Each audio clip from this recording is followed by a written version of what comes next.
Good morning. Happy Monday, Boo Bears. I pray you had a great weekend. Thank you so much for hanging out with me. Today, we're going to do our discussion on Prince Harry and Meghan, the Duke and Duchess of Sussex. All right. They had an interview with Oprah Winfrey, and it was a 2 hour interview, and it was very informative. And of course, you know how they say Meghan spilled the tea. It literally was English tea. Okay, we have different kinds. So what kind you want, baby? You tell me. We have salted caramel. We have this one. It's just a blend. And now my sister got me this one because she knows I like the tea. So this is the tea we had last night. Comes in here. It was just too much. Okay, so let's talk about this.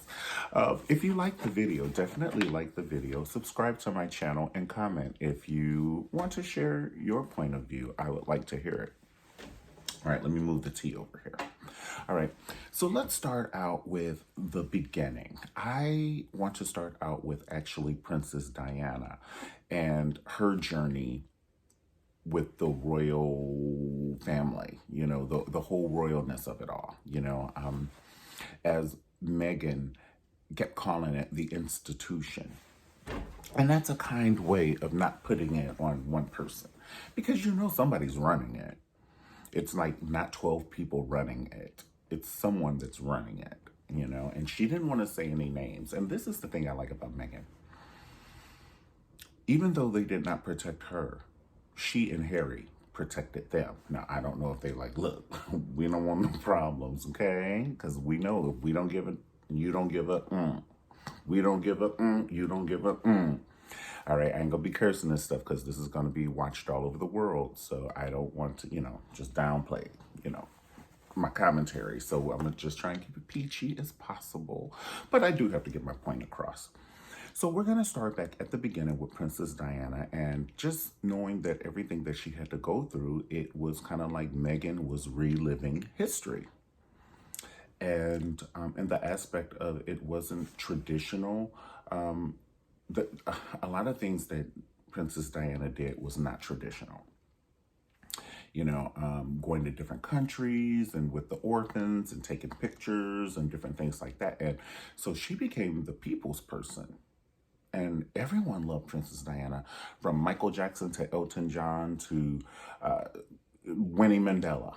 Just everyone loved Princess Diana, including me. And I remember when, she had her funeral service. And I know that it was a debate with the royal family if she was actually going to have a royal homegoing memorial service.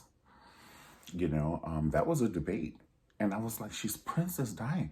And in our mind, I think that her popularity had gotten so big, we thought she was the head of the house.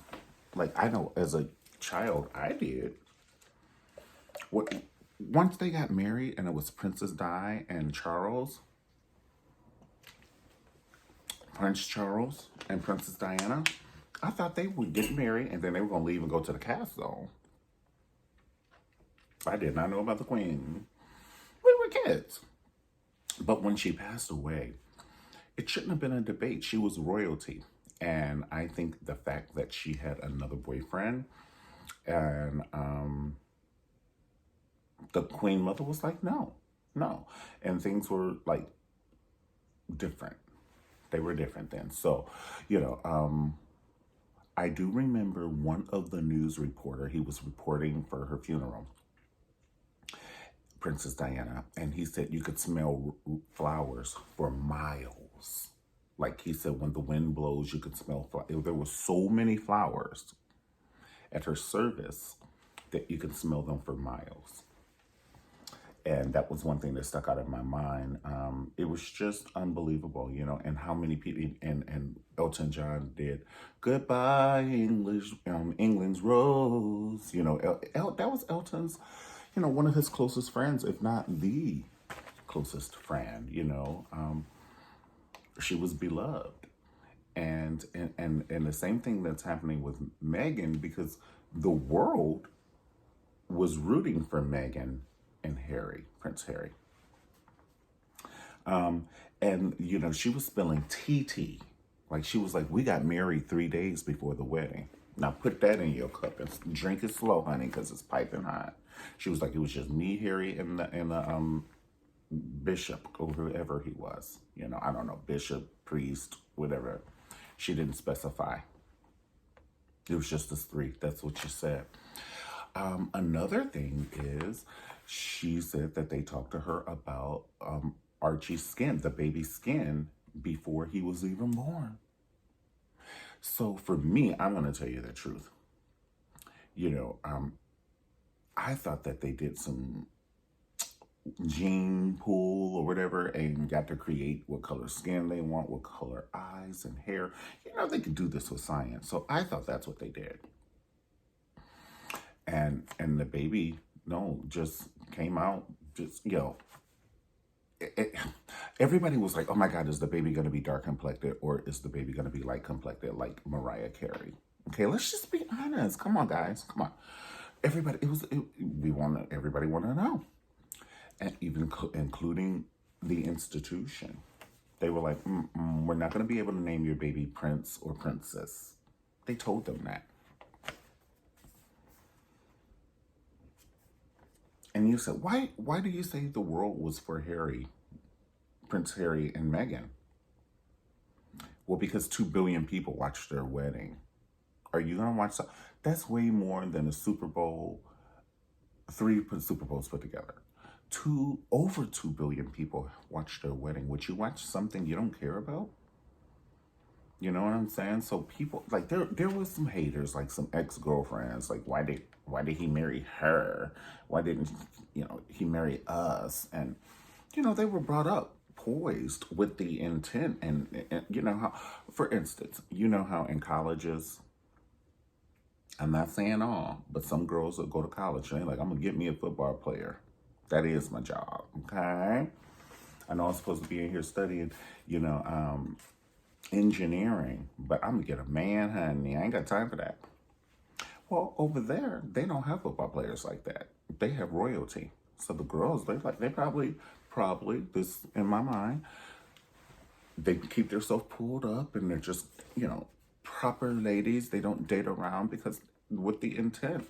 Or maybe I might be a princess and, you know. So why did he pick her? She's not even from here. She's not proper. She didn't even know to curtsy in front of the queen. Curtsy. So there's so much. Meghan shared that she didn't know to curtsy.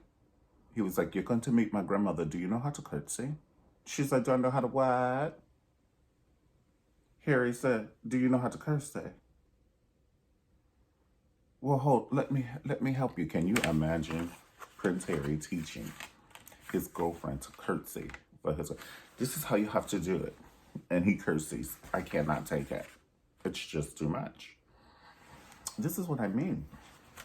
There are girls over in England, over there, who, this is what they do. They were brought up to know what dinner fork to eat with, to know what spoon to eat with, and, you know, just proper. You wear your hat when you're supposed to wear your hat, honey. You take it off when you take it off. Meghan didn't know, honey. She was like,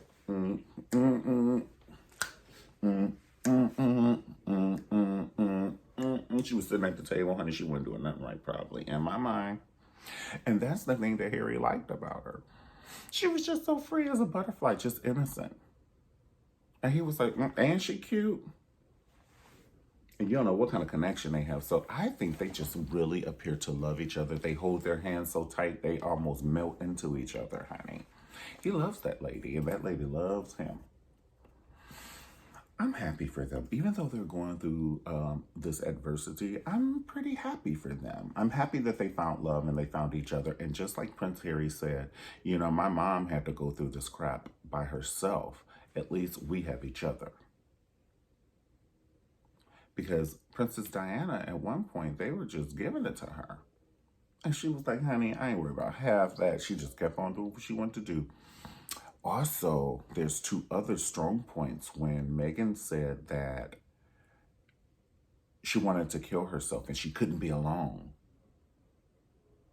not even the love for her husband could make her not do it. Like, I want to see him and I live for him. And she was like, he was like, well, you stay here. You can't go to this event. And she said, honey, if I stay here, when you come back, it might not be right. I'm going with. And she said, I felt like that for a whole year.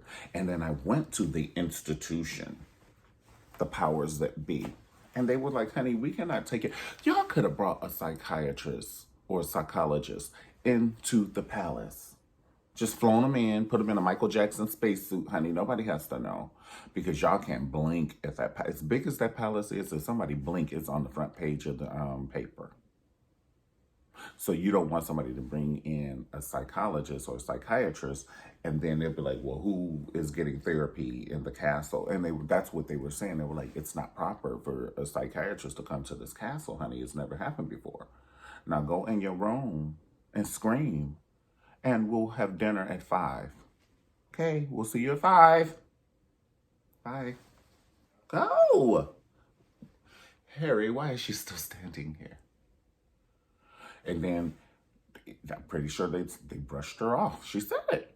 She said it for a whole year. And she was telling Harry, and then Harry was like, he didn't know who to go to. You know what I'm saying? It's not like he ever had to deal with this before. He doesn't know what to go through. I mean, if anybody was going to get a psychiatrist, it would have been Harry and his brother after his mom passed, or, you know. If anybody was going to get a psychiatrist, that they should have made sure those kids had it. And so Harry was like, I've just stuck it out for years. And so Meghan was like, I cannot stick it out. She was like, they are lying on me. My family keep calling me, telling me what these magazines are saying, and it's not true. How would you feel if you open up a magazine and it said you robbed a bank, and you did not rob a bank? You weren't even at a bank that week. But you